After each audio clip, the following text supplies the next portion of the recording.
All right. So hello, everyone, and welcome to our Festivals and Events Ontario Tuesday Talks. As you know, the vision of Reconnect began during the pandemic when an industry that revolves around connection was lost. We saw even more importance of our connections in the festival and events realm.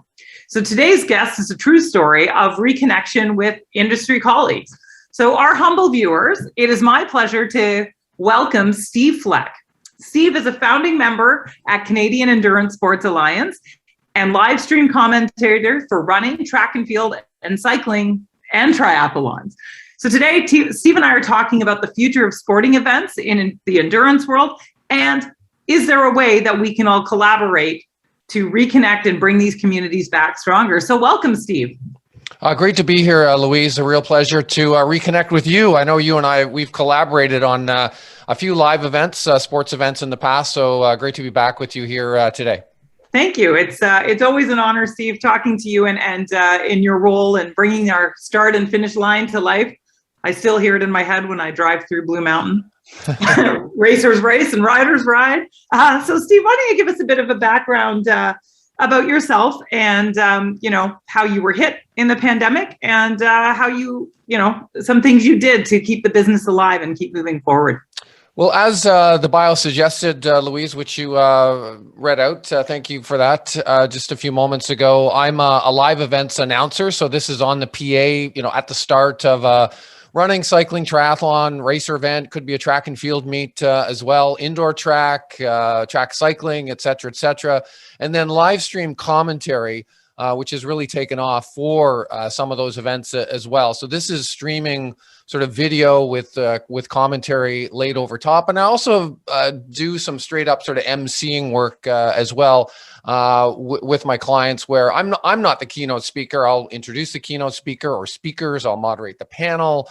I'll engage the audience, with Q&A, not dissimilar to what you're doing here today with me. So I do that sort of work, and all of that world completely shut down in mid-March 2020. The whole of the live events business, which includes the endurance sports race and events business. So this would be, running races, triathlon races, cycling events, track and field meets, et cetera. That all shut completely down abruptly in March of 2020, and is only getting back going in Canada just in the last month or so. So it's been a bit of a bleak stretch. I mean, I lost personally, not to get sort of my violin out, but I lost over a year and a half of work and income. But some things did come back a little bit sooner, and that live commentary work that I was talking about, that was done remotely. So I was working right here in this studio where I'm talking to you now from, and I was doing the commentary for track and field meets, high-level track and field meets that weren't in front of me. They were happening in Portland, or they're happening in Montreal, they're happening in Vancouver. And the same with professional cycling. I do a lot of work with Flow Bikes. So again, the race was in Spain. I'm calling the race from my studio here in Aurora, and my co-commentator was in Edmonton, and our producer was in Austin, Texas. So, technology like Zoom has been around for a while, but it's really been put to great use for this. And I'm really lucky that I had, things like Zoom and the capabilities to do that kind of work, because I would have had nothing if I didn't do that. And then hosting conferences as well. All conferences and speakers events went virtual for the last year and a half as well. So I was, in some cases I was emceeing conferences for 1,000, 2,000 people for my clients. Again, on a platform like Zoom, and hosting them right here from my little studio in my basement of my house in Aurora, Ontario.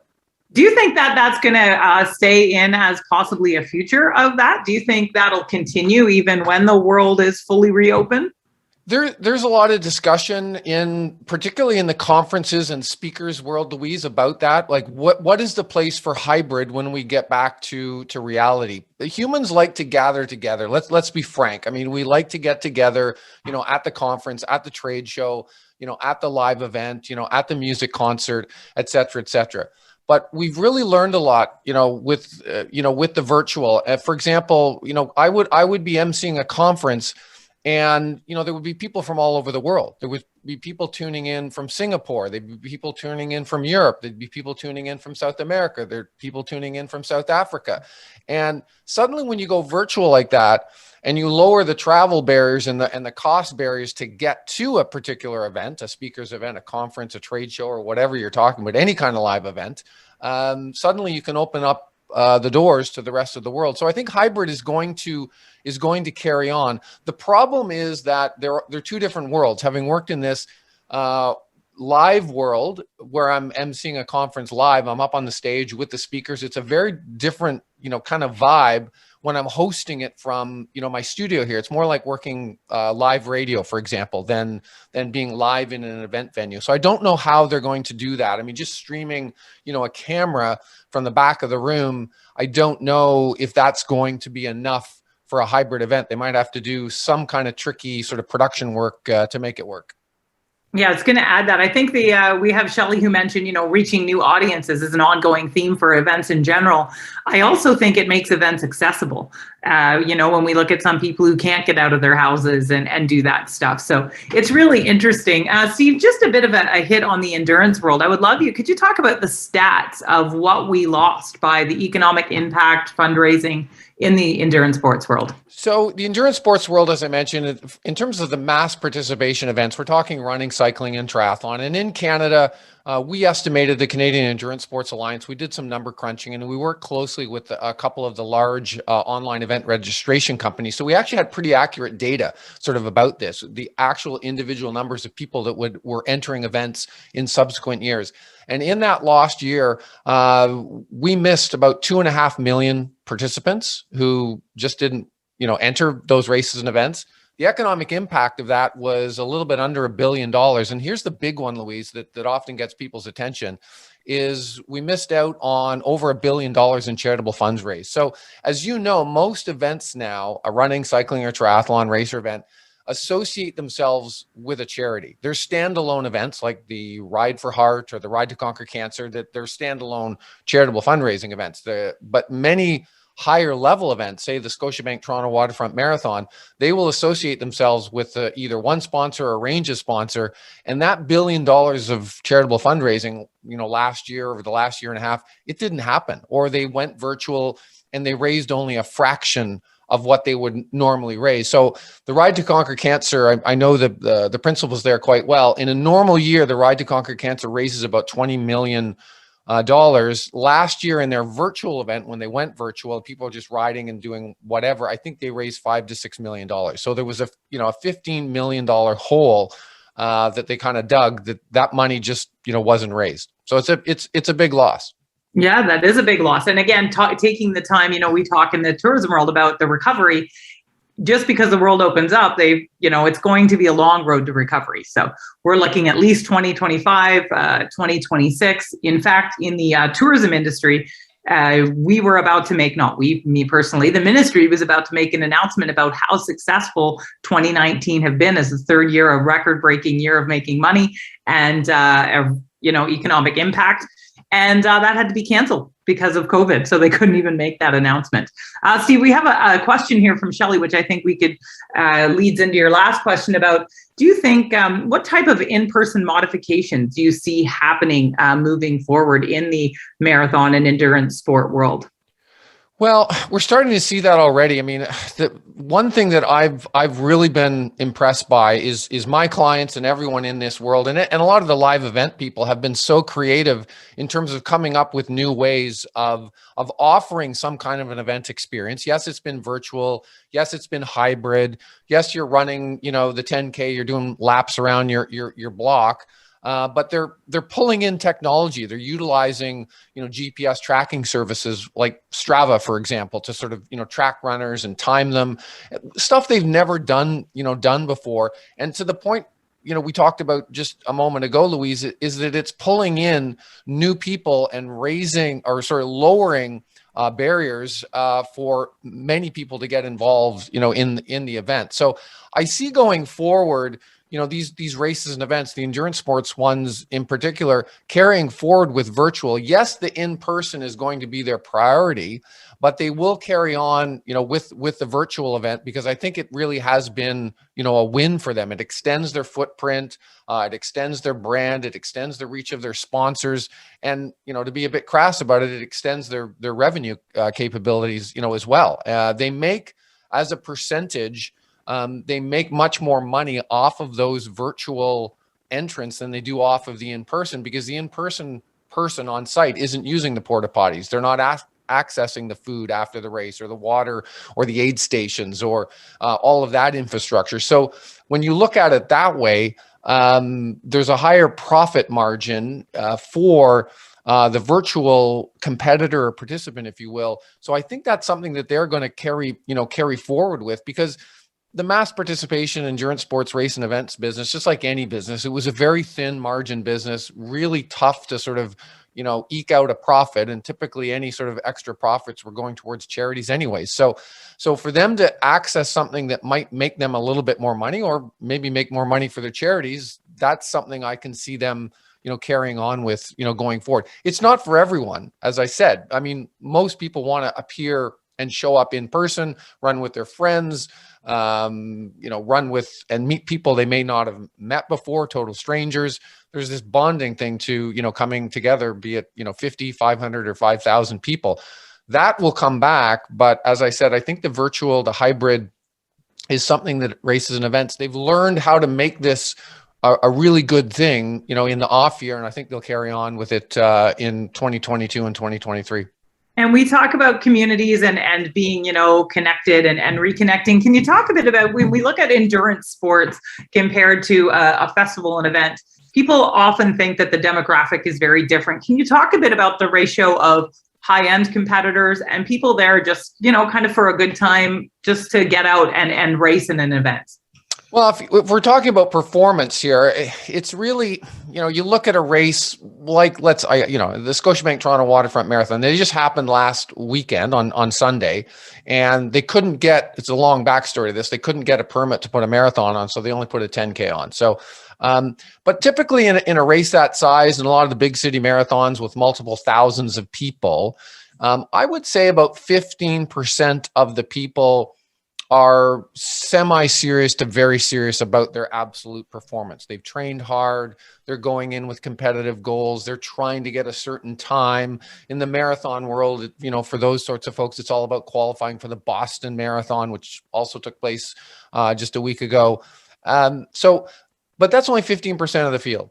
The other 75, 85% of the people, they're there for a good time. And I have to remind, my clients sometimes, and generally those, in the endurance sports race and events business, yes, we're in the race and event business. That's what we do, but we're in the experience business. We're about creating these great experiences for people. And that experience can vary, from, event to event. I mean, the Boston Marathon is the Boston Marathon. It doesn't really need to do anything, extra to create a great experience. Just being there and running it is enough. But every event has to come up with its own idea of what is a great experience, because that's what people are there for. They're there for the experience, the camaraderie, the feeling, the emotion. And, having worked these, races and events, I mean, one of the most emotional moments is, or times during the day, is when those final finishers are coming across, the finish line. Who knows what goal, they are doing, but, the tears start to come out and the people are cheering them on. I'm getting kind of teary, listening to the stories, or reading the stories, of those people and bringing them across the finish line. It's a full-on experience for them. It can be life-altering if they've, gotten off the couch, say a couple of years ago, and now they're doing a 10K or a half marathon or a longer triathlon. These are big life moments for these people. So it's more about the experience for the vast majority of people. I hope that answered your question. No, that's great. Rambling answer. And actually, Steve, I've seen you have those people cross the finish line at the end, and the people in the line. I get emotional watching them because they're so proud. And Dave just said it's not the athletes; it's the families and friends that travel to encourage them and see them do it. And how important is your voice or having a voice of a live MC to get those people across the finish line? How much does that add for them? Well, I'm going to sound like a bit of an egomaniac here, Louise, but I think the voice is really important. I mean, I have some powerful mentors, of mine, going back years ago, and some of the true leaders, in this field of sort of live event announcing, people like Steve King, at Ironman Canada, Mike Riley, most associated with the full of the Ironman series races around the world and the Ironman World Championships. I mean, just hearing their voice, and people have said this, just hearing their voice and the hair kind of goes up on the back of your neck if you know what those races and events are all about. And now that I've been doing this myself for a number of years, and I might get a bit emotional here myself, but people are saying that about me too. They know that, when they can hear my voice at a start line or hear my voice at a finish line, they get emotional about it because they know it's an event of significance. They know they're going to have a great time, and they know they're going to have a great experience. So I'm not trying to make this all about me, but I think having a really good voice and someone who can speak to that and make it an extraordinary experience for the participants as much as you can, I think is really important for any kind of live event. I mean, it could be, a speaker's event or a conference. I mean, we've all been to those, events where, the speaker is really good or the speakers are really good, but there's no one linking the whole thing up, doing the intros, moderating the panel, engaging the audience appropriately. So I think a good MC is much more important than people think. Unfortunately, we call it sports presentation sort of in the business, but it's often the last thing that is budgeted for or even thought about. So I'm starting to change that. When I engage with events, I always try to bring it more to the forefront because I think the whole of the event, is better with someone who can tie the whole thing together. And I think, Steve, I invited you here because of that, because I have heard your voice. So you are an important voice and you bring so much to that start, that finish line, the award ceremonies. And talking a bit about, actually, when I told my husband I was interviewing, he's like, I haven't heard that voice in a long time. Not that name, that voice. So it was kind of interesting. I'm like, what? He has a name, right? So how important when we're looking to book an MC, and, we have festivals and events too, not just endurance. What should people look for when booking an MC? What kind of requirements and what should be expected of them? Well, I think the default is someone who knows that area or field deeply. So obviously with me, it's endurance sports, but I think it goes beyond that. I think it needs to be, what I talked about, that energy, that animation, that engagement. I mean, I could go in and I think I could do a great job of emceeing a conference with biochemists, because I don't think you need to know a lot about biochemistry per se, but that's where the hosts tend to default to. They tend to hire the person who, is the great biochemist, but they might not have a good voice. They might not have the energy. They have deep knowledge of biochemistry. I'm not meaning to dump on the field of biochemistry. I actually have an undergraduate degree in biochemistry. It just was the first thing that came to mind. So I might know a bit more about biochemistry than the average person, but I think you get my point is that having deep knowledge of a field is good. But I think the other aspects of being a great MC are having that energy, having that capability to engage, the audience, knowing, what good flow is like through an event from start to finish, having a good voice. There's more to it than you think. And often what we see in a lot of local events, and again, I don't mean to sort of, call out local events, they tend to hire the local TV or radio personality. Like that tends to be the default. And that person tends to have a good voice because they're on radio or they're on TV. So they got that checkbox, but then they don't know anything about the event. They don't have a passion for the event. They're kind of disengaged, from the event. They might have good presentation skills, but they don't have sort of deep knowledge of the event. So the home run is you have good knowledge about the sort of the field, if you will. But I think that can be a quick study. And looking at it the other way, then you can ask the dumb questions that almost for sure the people in the audience have. If you're that slightly uneducated MC, you can ask those questions that people in the audience might feel scared to ask. So you can ask the sort of the dumb question of the expert who you're interviewing. So that's just sort of the general skill set, I would say. And, if anyone is interested in talking more about that, I'm keen to talk to them. Yeah, that would be great, Steve, because I know what that adds to an event. And I think also the sponsor recognition is one of the really key things that you bring to the table. Well, it's just knowing the whole package. So knowing that it's not just the participants that are important, it's sponsors. There's many different stakeholders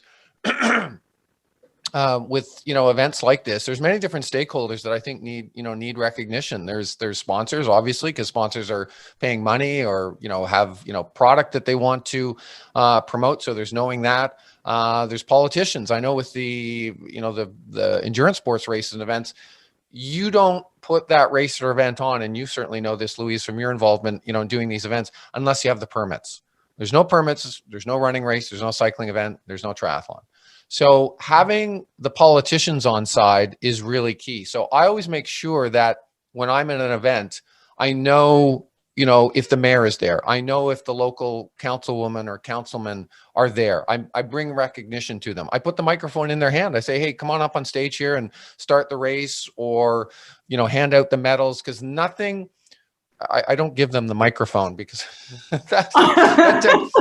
I'm very cautious of that, because then it might get a little bit political. But I involve them and I encourage the participants to reach out to them to thank them, because getting those road permits, those outside of our world don't understand this, but getting closed roads is a monumental challenge, particularly in North America. Getting a full road closure, most city councils, town councils, municipal councils, when you submit a proposal to that permit department, like wherever it is, City of Toronto, small town, county, whatever it is, when you submit that proposal for a closed road, the starting point is no way. And then you sort of move as the event, you kind of move forward from that point.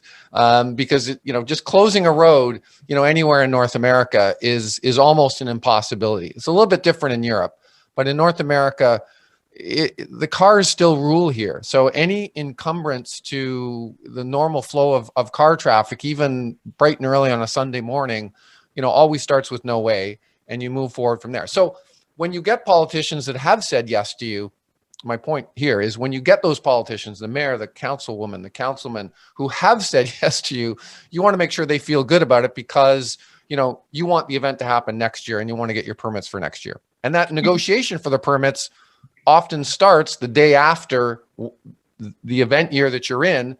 The negotiation starts for the following year. And keeping the residents happy who live on those roads. Yes, it's complicated. These are big things, and particularly in the big city marathons and events that happen in large cities. There are going to be inconveniences. There's no question about it, and there's people who will feign ignorance of that, like the Scotiabank Toronto Waterfront Marathon that's gone on for almost 30 years on the same day. They still don't know that it's going on that weekend after Thanksgiving.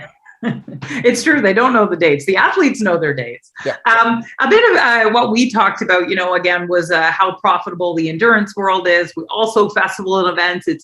They were hit. A lot of local community events are fundraisers. And we talked, what kind of do you see a collaboration between an endurance sport and a music festival or a community festival? Do you see a really good opportunity for those types of events to collaborate? I see great potential here, Louise. I think back to an event you and I were involved with the first year or two of Centurion Cycling, which is for the viewers out there. This was a Gran Fondo style cycling event. So large cycling event, 3,000 plus participants, happened in Blue Mountain. Blue Mountain was also concurrently putting on a festival, like within the Blue Mountain Village, at the same time. And the Sam Roberts Band was playing a concert, I think was it Sunday afternoon or Saturday? I can't remember. So I think it was the Saturday that happened. Yeah, I think it was a Saturday afternoon. So that to me is kind of the perfect thing of all of those things, coming together. And I don't think we've done enough to sort of pull that all together. It takes a lot of work. I think, unfortunately, everyone kind of works in their own, silo. So the music concert sort of works in their silo. The town festival kind of works in their silo. The endurance sports race and event works in their own silo.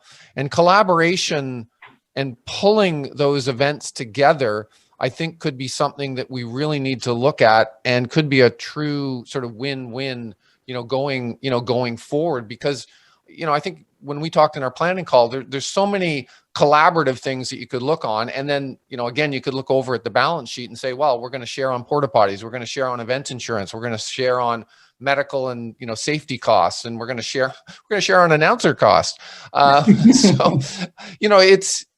There's definitely, possibilities, to do that. And I don't think we have done enough of that, in Ontario to pull, all those things together. I was just working last week at an event that has successfully done that in California, the Sea Otter Classic. It is the largest cycling festival and event in North America outdoors, possibly in the whole world. I think they have 70, 80,000 spectators come into the site, 6,000 or 7,000 participants, 500 vendors, in booths. Now, most of them are cycling, cycling dependent. It's, various brands and businesses from the cycling sort of business. But there were other local, businesses. There was, hemp shops and CBD oil people that are also interested in that particular crowd. Nutrition companies. There was a couple of bakeries that had, local bakeries that had booths. So that kind of thing, pulling that all together, I think could be really, really effective. Now, you only build up momentum on something like the Sea Otter Classic. This was the 30th year that it was going on, after a number of years. So someone needs to make a commitment to, I would say, probably get to 4 or 5 years before some kind of momentum takes over and something like that really does take off. Well, and yeah, if you look at some of the festivals or events that already have that momentum, this would be a great way to pick up. So Shelley mentioned here that with the road closures, when you mentioned, she anticipates that could be an issue in 2022 because now people aren't used to having them. That's true. Yep. Yeah. I'm, the whole issue with roads is fraught with a lot of challenges right now, because I don't know. I don't commute to work anyway, but I hear the commute in the GTA right now is absolutely horrendous and even with a lot of people still working at home, but it's absolutely horrendous because people are scared about getting on public transit, for example. So taking TTC. So they're driving. So the traffic out on the roads now, we've gone from nothing last year where you could sort of, ride your bike down the middle of, Bayview or Yonge Street at the height of the full height of the pandemic last year when we were completely closed down, to absolutely crazy, bonkers, gridlock traffic. So there will be a lot of frustration, with this, and it's going to be tough, getting the road closures, as I mentioned, for certain events that use the roads, but it doesn't necessarily have to, use the roads. The sort of the themed, those themed runs like the color run or the foam run or the electric run or, whatever there was, that were going on a number of years ago, they would often rent out space in large shopping plaza parking lots for Sunday morning. Like most shopping malls wouldn't open until, say, 10 on a Sunday. So they would have the color run or the foam run or whatever, on a 2-kilometer course, that they had set up in a parking lot at a shopping mall. This was in the US. Again, we never really did this in Canada because we didn't have promoters up here that were sort of thinking sort of big picture. The Americans tend to be a bit more aggressive and progressive with this than we do. But there's an example, like, shopping mall parking lots are sitting totally empty until, 10 o'clock or noon, like on a Sunday. That's acres and hectares of space that's just sitting empty. And certainly you could put something on that would be, festival-like, I'm sure. Yeah, that's a great idea. Think outside the box and look at locations. And again, another thing the pandemic brought forward was that, right? From drive-through dinosaur drives to drive-through lights. So I really like that idea. And a lot of messages came up when we were talking about the importance of an MC and telling the stories of the athletes, their accomplishments, and sharing experiences on the journey is just invaluable. So how do you, like, you obviously have to do research too. If we're looking for an MC, we want somebody that will do some research. Do you work with the organizers to gain some of that insight? What does that look like? 100%. Yeah, there's quite a bit of work that goes on sort of behind the scenes, and it really depends on the size and significance, of the event, as you might expect. So Sea Otter, where I was working last week, it was highly scripted. There was a lot of, sponsor readouts. We actually had sponsor sort of commercials that we had put in the can that had sort of voiceovers, and we had to play those like throughout, the day when we were announcing at the various races and events throughout that. I've worked with Ironman. I've worked with Rock and Roll sort of Marathon in the US. And again, a lot of this is highly scripted. I'm often working hand in hand with a sports presentation producer who's feeding me, on, cue cards, like announcements to read out. So it goes from that sort of highly scripted, highly organized to, down to the lower tier events where like I'm left up to my own devices, to do that. But having worked at the big events, I know, how to deliver value, to my clients. So I'll do that research. I'll, research the sponsors. At the minimum, I'll have a, a list of the sponsors. I'll go to the sponsors' website. I'll see, what they're all about, and get to know more about them so that I'm adding that value to them.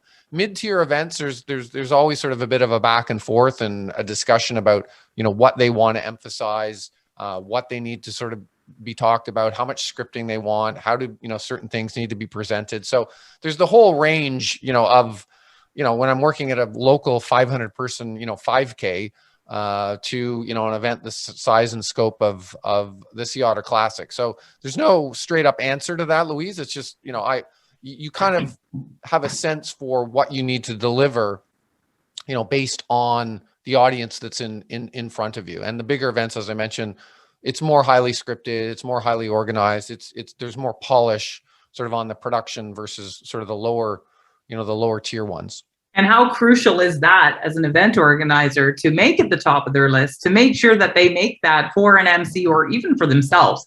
How important is that to make the MC have a priority as part of your planning? Do you find some people forget that? Well, 100%. As I mentioned before, I mean, sports presentation or the whole sort of MC thing is often thought of as an afterthought at the end. They've booked everything else, they got everything organized, and then they go, we don't have, and I'm often calling them and saying, oh, geez, we haven't even thought about that. We don't even have that budgeted for this year. And I go, oh, okay. Maybe next year, because I don't work for free. So, yeah. I used to when I started out, but not anymore. But that's my point is that it's the higher level events get it. They know that the MC, the person on the microphone, whatever their role is someone of high importance. The mid-tier events, it's kind of a mixed bag. The lower tier events, it's often just an afterthought, and they don't really think about it. They don't budget for it.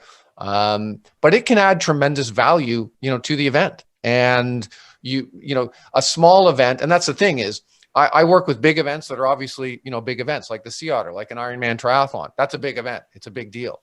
But I also work with some smaller boutique events. Could be a charity bike ride for 150, 200 people. But they want that event to feel like each of those riders is riding in the Tour de France. Even though it's just a fundraising charity ride for a charity, they want each of those, riders to feel super special at the start, at the finish, at the sort of, the awards ceremony, the banquet sort of afterwards. So they invest in, having the pro MC there to create that experience. So even though the person is just charitable fundraising for a local charity, they feel like they're riding in a stage at the Tour de France. And so it can be again, I'm getting back to that experience piece. It's not about performance, it's about experience. And that's what I was going to say. I think that's a great thing is you're adding people. We are often look festivals and events from, smaller events is how do we enhance that experience of the visitor? And having that MC, I think, is truly what can do it. It enhances the visitor experience from, I know I worked a big festival, Kempenfest actually, and there was one guy there who was there every day, loved the events, liked all our social media, danced the whole time. That would be somebody, he was awesome and just would thank you. But that's somebody you would want your MC to know, right? Yes, exactly. I mean, it can be really, it can be very benign informational stuff, Louise, like where are the porta potties? Like, Yes. like literally it can be that simple. And people going, oh my God, thank God. I know where the porta potties are. They're over there. Or it can be this bigger, thing that I'm talking about, the emotional part of the experience. So it's the full range. It's informational about where the porta potties are, where registration is, here's where you pick up your food, or, check out this vendor over here. They're running a special promotion. I mean, that can be, very straightforward. But again, it can be the full range of that more emotional impact that I've been talking about in that experience quotient as well. And I really like that. I think the collaboration piece we talked about is really cool too. I look at some of these main stages and how music plays, beer tickets, food could be included in entry. I also think the award ceremony, right? You want to do that where there's something fun, there's more people to recognize them. Again, Steve, I want to thank you so much for offering the insight and what you do. I'd like you, maybe if you could talk a bit about, we've all struggled with finances, and we are the Ministry of Sport, Tourism, Culture, heritage. We have all of that. Sport often isn't at the top of the forefront of tourism. Can you just talk briefly about the association that you created during the pandemic? Thanks. We formed an association back a year ago last April. So a group of us, excuse me, my voice is a little rough. I work 2 days on the weekend. So I usually take the week to recover. We formed an association, as you had mentioned in my bio intro, Louise, and thank you for doing that, the Canadian Endurance Sports Alliance, and CISA for short. And really this was tying together all of those sort of races and events, running, cycling, triathlon, in Canada, to really bring recognition to the whole of the industry, to talk about those 2.5 million participants, to talk about that $1 billion in economic impact and charitable fundraising. And first of all, pull the business together, seek recognition, and the home run would be to get some kind of extraordinary funding from whatever level of government we could get it from. We initially targeted the federal government because we were a small group with very limited resources doing volunteer work. So we targeted the federal government because that's just one sort of entity. And we were reasonably successful with a lot of tenacity, a lot of phone calls, a lot of emails, a lot of meetings in getting some form of traction sort of at the federal government level. And we had a couple of obvious champions internally in the federal government. Adam Vancouver, the former Olympic medalist in kayaking, world champion in kayaking, who everyone knows. He's the MP for Milton, and he's also the parliamentary secretary for the Minister of Heritage. We don't have a federal sport minister, but sort of Adam has kind of taken over that role given his background. So Adam was sort of an internal champion of ours within the government, and it helped that a number of key sort of federal ministers, right on up to the prime minister, were also active runners, and would occasionally enter sort of into running events periodically throughout the year. So we did get some traction, we did get some interest, and we made a big push. This federal spring budget did allocate more money. And your members, Louise, would probably be interested in this. I don't know if they looked into the sort of the federal spring budget, which is kind of in limbo because the election was called. But I'm hoping that the Liberals now, with renewed vigor, will implement sort of the elements of that budget. There was new funding allocated for sport, for events, and also a third tranche that was supposed to help the whole of the event business get back going, after the pandemic. And interesting enough, they were using actual language that we had in our white paper, in our sort of single page pitch that we had made to many ministers and MPs over the course of a year.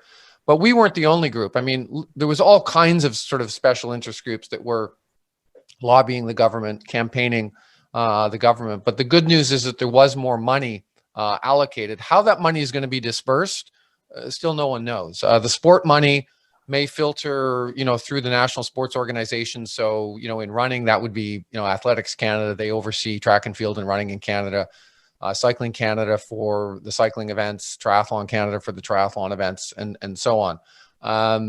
So we're, in negotiations and discussions with those sport organizations, either collectively or singularly as well. So a lot of talk, a lot of discussion, but the good news is that, there is more money sort of available for events, and for sports coming out of that heritage ministry. We didn't push so much, at the provincial level, simply because there's, 10 or 11 of them, and it was just a bit more sort of ponderous to do that. But I do know that Minister MacLeod here in Ontario, she does have the ear, of specific, events and what's going on. There was more money, for example, allocated to Athletics Ontario, that oversees track and field and running, in the province of Ontario. They got a good chunk of money, and they got some special exemptions so that they could actually put events on at the height of the pandemic last winter in one of their indoor track and field facilities, and this spring in the run up to the Canadian Olympic trials for the Tokyo Olympic Games. So I know that Minister MacLeod is listening, and that's good news. I mean, that's the first thing, is that they listen and they acknowledge, what's going on. One of the more interesting sort of meetings we had, I won't name the ministers, but they were two avid runners, but they loved the Ottawa Marathon and the Army Run up in Ottawa, and they were incredulous that both events were being canceled for a second year. Like, they just had no idea of how the inner workings of how this business operated. So we had to, in the meeting, we kind of walked them through, and then it suddenly dawned on them that this was a problem. But they were disappointed that they couldn't run like in those annual events that they had run in for the last 4 or 5 years, and they were being canceled, not for a first year, but for a second year. So that had some resonance, and it was a lot of work, but I'm quite proud of the work that we did. And sort of, we're trying to work on CISA 2.0. Like, what does CISA do to help this industry sort of as a whole going forward? I feel there's a great need for compiling of data. A similar organization in the US called Running USA compiles a tremendous amount of data for the whole of the running events business in the US. And if you want to see that, just go to the Running USA website and just pull down the data tab. There's just phenomenal amount, and that's just the public data. There's even greater data that you can access behind the scenes if you become a Running USA member. But that data becomes really important when you're pitching sponsors, because the people listening in who are hosting events, I mean, often it tips on whether or not you get that money sponsor. But those money sponsors, they're going to want hard data about your business and who you're reaching. So that's one thing of value that we'd like to sort of get organized with the Canadian Endurance Sports Alliance going forward, is compiling that data and information so that members can access that, so that they can make better presentations, to sponsors, because it's a brutally competitive world out there trying to get sponsors for, any kind of event, whether it's a music festival, a food festival, a running event, et cetera, et cetera. And the better and the more accurate your data is, in your pitch to whoever that sponsor is, the better chance of you bringing them home to actually sponsor and partner with your event. And good data also helps with your grant applications. And I think that, again, being a member of an association like Festivals and Events Ontario, I think some of the things that we also realized in the pandemic is the power of these associations, that Yes. we need one voice to go to the table. I know that Dave, the CEO, who you met before we started this here, was on the minister's advisory committee for the recovery. And if you're a member of an association, how important is it to be an active member? Well, it just goes without saying. I mean, the more, any association, any group is really the sum total of its individual parts and constituents, and those individual members are super important. It doesn't really matter what the group is. You need to speak up. You need to, speak as one. Everyone needs to come together. These are all cliches, but they're super important. And, we certainly experienced that with CISA. I mean, when we were sort of all together with this and pitching, higher level, people in the federal government, those messages really started to resonate. When I quoted that, 2.5 million participants, billion in economic impact, and billion in charitable funds raised, like that got people's attention, and that sort of messaging, really did resonate, with them. But that's sort of, the granular, putting together of everyone sort of in the business. So everyone's important. And those are great stats. I have a feeling that we're all going to be dropping those numbers as when we're talking to people. So Steve, I want to thank you again for your time here. And I'd like to open the floor up to any questions, any potential collaboration ideas we see. I do see a great one moving forward with festivals and events, and yourself, Steve, and your new association to talk about the collaboration of how these events can come together. Because I know a lot of people on here do charitable funding. I can see we've got Kevin from Odyssey Medical on here. That's another savings we would be able to have at our event and split. Medical's very important at an event now, even more.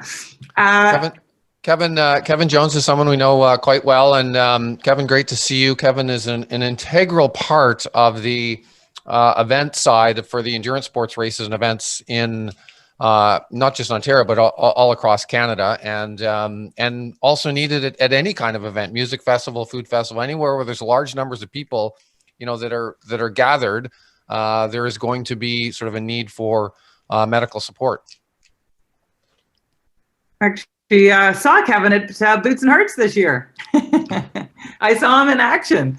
And I was working with his team at the Georgina Marathon on Sunday, so they're everywhere. and that's a really an interesting point too, is when you talked about the MC and knowing the people, knowing again where is the medical tent. That's a great one to know. I think the importance and the value of what you bring to the table, Steve, or anyone that's a seasoned MC, is again that last minute, holy crap, we didn't say this, or oh my gosh, every time I walk around, I'm getting asked this question. Let's go tell the MC to share that message. Well, the funny thing is, and again, this, Kevin knows this as well, is that when you have the microphone in your hand, your average person, whether it be, I think, at a music concert or certainly at the running, cycling, and triathlon races or events that I'm at, they think you're the CEO.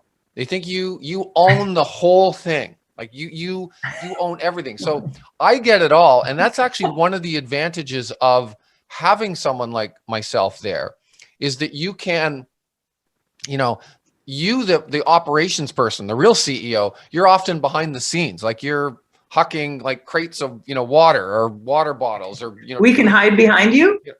Well, you can, but I mean, you hire the MC as the front person. The average person thinks you own and run the whole thing, when in fact you're just the voice, of the whole operation. So Kevin you get to see a lot that the true CEO or the operations chief operations officer might not see. So you're a good set of eyes and ears, for the event. But you also need to interact with the public. You can't be sort of a jerk. So you have to represent the event in a good fashion and be helpful to people that do come up to you, because they frequently do come up to you. Even small events like the Georgina Marathon. I mean, I was just, I was overwhelmed with people who were coming up to me and saying, "Oh, this is such an awesome event. You're such a great organizer." And I was going, no, I'm not organizing this. It's not my event. I'm talking at it. Here are the organizers. They're over there. Please go and extend your praise to them, because they're the real heroes, of this. And Kevin has his hand up. Go ahead. Hey, Louise. Thanks very much. I think there's 2 points on the safety message that you and Steve both know very well, is that a good announcer in an emergency is going to be an ally. A professional is going to be an ally. Not said with any disrespect, but somebody who's not used to that role might grab the mic and panic talk. Everyone listen to me, run this way, don't go that way.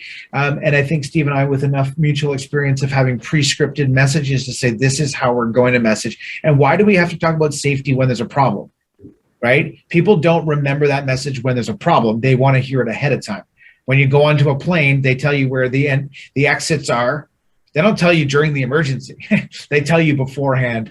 So the importance of having an announcer who can interlace that safety messaging in the conversation, especially when we're in situations that are tenuous. Maybe there's weather, maybe there's COVID. Why not talk about some of the implications of that in advance of, instead of waiting for the time? It's all part of the risk communication strategy that events don't think about. Don't talk to me about the risks before and never during the event. Talk to me about them during the event. People will remember the information that they hear first. They're not going to remember it when you're yelling at them in a problem. So fire drill, event-based fire drills, they're important. And I think the race announcing and communication person is a major part of that strategy from a risk perspective.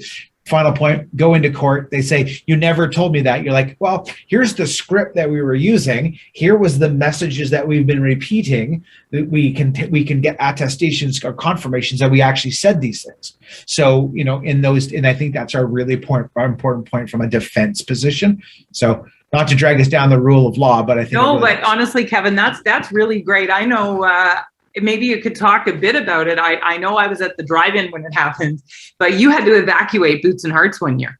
Yep. So how key was that role of communication? Yeah, and in the pre-scripted world of a major evacuation, using technology, having a race announcer and communication system that's tied into that messaging. Steve is tied into social media, and social media is tied into reaction. Reaction is tied into feedback, right? So when people don't know what to do, there's a tendency now to get onto social channels and start saying, this is BS, why can't I find, line up at the porta potties. And someone like Steve, who's tied into that ongoing social contract, which is, by the way, as soon as you get a social media platform, you're making a contract. You're making a contract to listen. And if you don't listen and you don't respond, then people are like, you're ignoring. So in advance of mass evacuations, we don't want to wait until the time where we have to pull the trigger. We want to alert people. Hey, Louise, we might. Hey, Louise, it's getting closer. Hey, Louise, we're now evacuated, right? So we want to use that answer, but the announcing and race communication system is present of mind to be able to distribute that message in a confident way. When we're evacuating 50,000 people, we got to do this right. More importantly, we have to do it in a measured and controlled way. And if you have an announcer who reacts, I've been in situations where the announcers called for medical on the PA. No, please don't ever do that, because every single person in the venue now realizes there's a problem. So what are they going to do? They're going to look for it. Right? It's like sirens, right? They attract people, right? So Steve would say, if you're looking for medical, but if he needs us, he's going to key his mic and we're going to come over and deal with it. We don't want to be managed over a PA system, because that incites panic. And that's the difference between a professional, and I don't say amateur, because there's lots of great amateur but more inexperienced. And having those conversations, Louise, the pre-scripted conversations is, what is the message when we're going to put on the video screens that are 52 feet wide, evacuate? We better tell people what we want them to do, because if we just say the word evacuate, it's going to be bedlam, right? So a pre-scripted message, and we don't want any surprises. So being able to pre-alert and have folks that are experienced and tuned in with the tempo of an event, right? Sorry, Steve, I'm taking your thunder, but I'm giving your voice a break. No, right? it's all good, because you've raised some valuable points, and you and I have worked together closely on a lot of different kinds of events, Kevin. And yep. I think part of, I've just done it subconsciously over the years, is weave that sort of, messaging, into what I say in the just sort of general pattern of what I do, almost by default and organically, at an event now. I just do that. And I think that's important. I never get too excited about it. I never get too, worked up about it. It's just sort of woven into what I say. So people don't get worked up. And you're right. I would never go, medical emergency, like over the PA, because it's like, that just instills sort of panic, into people. And a lot of, to your point, what you had said, I think it was you, Louise, is that a lot of what I say is repetitive. Because I think this is just anecdotal, but when I say something at an event, whether there's 100 people, 1,000 or 10,000 people, there's a good chunk of those people that aren't listening. Not everyone's like standing there, oh, let's listen to what Steve is going to say, on the microphone. They're not that engaged with me. And it's important that you repeat things. So people say, you're so good at what you do. Well, I've repeated like where the porta potties are or where the medical tent is maybe 10 times, like over the course, of the morning. And to Kevin's point, I mean, if this ever got to sort of a legal, a legal thing, and we're in a court, a victim or someone who's filing a lawsuit or a claim against the organizers, well, you were told, like 10 times where the medical was, and you didn't show up. So it's a lot of what I do is repetitive, and people think I'm really novel and snappy, but I'm repeating a lot of set things over and over and over throughout a morning or throughout a day at an event, because I know that there's only probably, again, I don't know what these numbers are. I don't know if it's 50-50. I don't know if it's 70-30 or 20-80 or whatever it is, but there's a good chunk of people that aren't even listening or paying attention to whatever I say. And it's enhancing our event communication, right? That's what the piece of having an MC is. And I like what you said, Steve, just to tie it all together, is you did some voiceover commercial work. I think when hiring an MC, it would be great to have them kind of do some pre-recorded things, so people who are attending are used to hearing that voice. I really love that. And, again, Steve, I'd love to thank you for joining us. I know your wealth of knowledge, your experience. We've all got great value out of it. Thank you, Kevin, for speaking. Kevin, I think we maybe need to do another session and have you on, and we could talk about that. I want to invite you back to be a guest. But Steve, can you just do me a favor and maybe in your race announcing voice, and could you close out this Tuesday Talks for us? I sure could. This has been an awesome conversation. My name is Steve Fleck, on behalf of Louise Jackson and the whole team behind Tuesday Talks. Thank you so much, everyone, for listening. We'll see you all soon.